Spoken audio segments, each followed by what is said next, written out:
গতকাল আমরা চলে গেছিলাম আমাদের পাশের গ্রামে একটা মায়ের পুজো। তো দেখো কি সুন্দর গেটটা সাজিয়েছে না, মানে পুরো বিয়েবাড়ির মতন। আমরা বলছিলাম যে বলা কওয়া করছিলাম যে দেখো পুরো বিয়েবাড়ির মতন গেটটাকে সাজিয়েছে।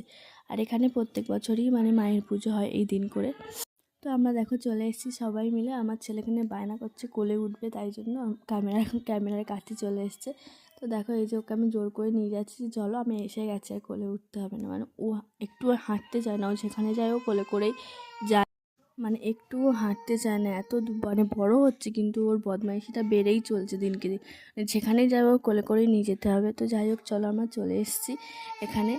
দেখো মায়ের মন্দিরটা দেখো, মানে মায়ের যেখানে আছে বসে আছে সেই জায়গাটা কি সুন্দর করে সাজিয়েছে। আর এখানে গান টান হচ্ছে, মানে হরিনাম যে গানটা হয় সে গানটা হচ্ছে। আর এখানে খাওয়া দাওয়া ব্যবস্থা করা হয়েছে এখানে। আর খুব ভিড় হয়েছিল, খুব ভিড় হয়েছে, এত ভিড় হয়েছিল যে আমি খাওয়া দাওয়ার ভিডিওটাও করতে পারিনি। আর এখানে মায়ের মুখটাও খুব মিষ্টি করেছিল, মানে বানিয়েছে তিনি খুব মিষ্টি করে বানিয়েছে মায়ের মুখটা। আর এখানে আয়োজন খুবই সুন্দর করেছিল। তো আমাদের খাওয়া দাওয়া হয়ে গেছে, এখন আমরা বাড়ি যাব। বাড়ি যাওয়ার আগে আমরা একটু ফটোশ্যুট করবো, ওই জন্য আমরা দেখছিলাম কোন জায়গাটা মানে ফটোশ্যুটের জন্য বেস্ট জায়গা, ওই জন্য।